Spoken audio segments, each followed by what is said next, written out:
Kubonakale ibutho leZimbabwe Defence Forces namhlanje ezitaladeni zaseHarare okukhomba ukuthi lukhulu oluzayo.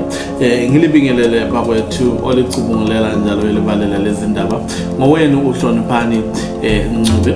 Siqale ngodaba olusemqoka namhlanje. Izizalwane zaseHarare zivuke ekuseni zibona ibutho lithe kwaqa ezitaladeni zaseHarare. Akukho inkulumo evele kubutho ukuthi leso senzo kungani besenzeka, kodwa ke akumangalisi ngoba lokho kwaqala ke lapho umsekeli kamongameli retired General Chiwenga ekhuluma ngodaba lukaHezekiah owafuna impilo enganeno kwaleyo inkosi uThixo ayemnikeze yona. Ithe isinikezwe leyo mpilo kwaba lokukhathazeka kakhulu elizweni. Sibona ukuxokozela okukhulu phakathi kwamalunga eZANU-PF, abanye besekela inkulumo kaRetired General Chiwenga, kukanti abanye bayayikhaba ke le nkulumo. Kungabe ke ukuba khona kwebutho ezitaladeni zaseHarare ekuseni bekukhomba ukuthi lolu daba lungabe luyincazelo yalokho. Ke sibone ke lama video lapho ibutho lihamba ezitaladeni zaseHarare.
eZimbabwe isisu sinokuthaula nokupindula nokudzisa nokujekeza pamusoro penhau yaHezekiah, nhau iri kutenderera social media muWhatsApp eZimbabwe.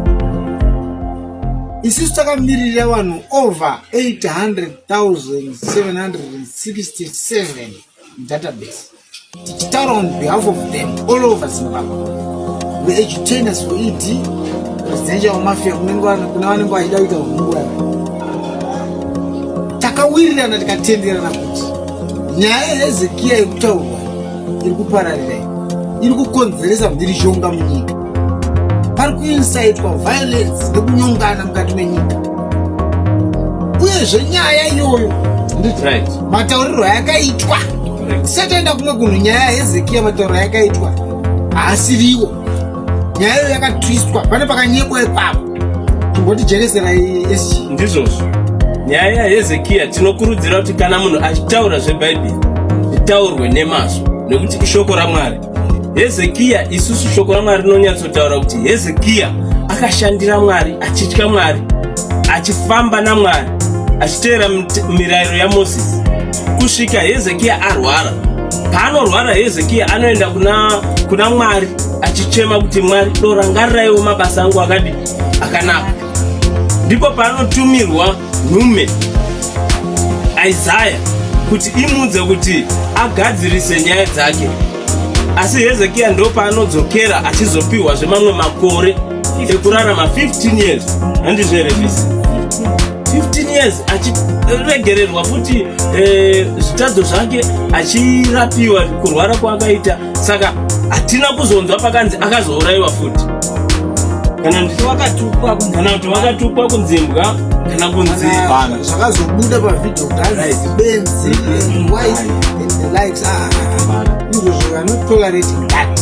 Isi sevadzidzi seeducators tinotodzidzisa everyone, hatina kuti tingadzidzi nekuti ZANU-PF ndeyemunhu wese. We are the leaders of tomorrow on behalf of the youth. Hakuna kutambisa ZANU-PF mumadhaka nyika mumadhaka zvamakudakuwa mabattles kushandisa mabhaibheri. Tiri kuzviramba izvozvo without fear, tisingatye. Saka isusu tiri kuti mhuri yeZimbabwe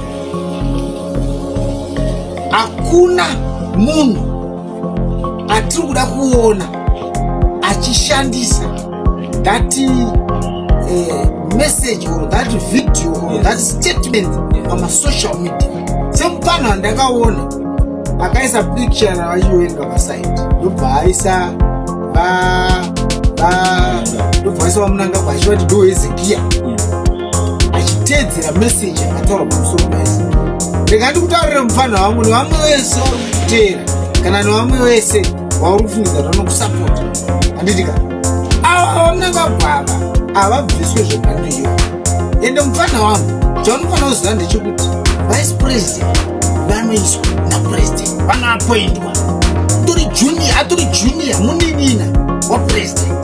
President yaukasatoda kutoshanda naye vanongobvisa zvakufanira minisi vanongomubvisa. Saka zvese zvauri kuinsaita izvozvo hatinei nazvo mazvinzwa. Ende isusu tokutaurira takamirira chikwata chedu netimu yedu yakatiteera nyika yese all 10 provinces tikutaura kuti mukaita zvisiri izvo dzinorira dzicharira zvadzo. We are not turning back. Ende takasimba ende tikuzvimiririra. Handiti ndo zvatiri kutaura izvozvo. Saka aya mameseji ekuti izvozvi kumawhatsapp group vanhu vakutotukisana makuita sei nenyaya yeHezekiya, iyo nyaya iyoyo ndeyemanyepo iyo. Ende hatinei nayo. Ende haisi kuzodzosa kepu kumashure. Kepu 3 constitutional amendment bill number 3 haisi kudzoka kumashure. Iri kuzoenda mberi muchida musingadi. Handiti ndo zvatiri kutaura izvo chiwirira. Hatigona kutya munhu, tinokurespekta kana usingabude kugara nemusangano wedu. Toda kutozotungamirawo mangwanaka musangano usina kusonga mafu. Zvine mukauisa mafu hatizochinyangwa chenyu pamwe mukuzoya nekuti hamuchadere zvazvo, pamwe mavoda kusiya, pamwe mavoda kufa, hatichaziwe. Isu hatingagona kuteedzera. Handiti saka tiri kuti isisu this is a warning kuvanhu vakutoshandisa nyaya meseji yaHezekiya. Nyaya yeHezekiya yekunyeba yakataura nemutoo wekuti mubhaibheri macho hamunzi. Handiti pototaura kunzi benzi chichi imagine pachituka president baba wako azviite visi. Ndiani vanofanira kutaura nezvebhaibheri? Vanhu vanofanira kutaura nezvebhaibheri tinoziva vakaita saarchbishop Endugai Makururu, vakaita sana Nehemiya veZCC vakatotidzidzisa vanoziva bhaibheri, vakuru vekutenda ndo vangatotaura nyaya idzo.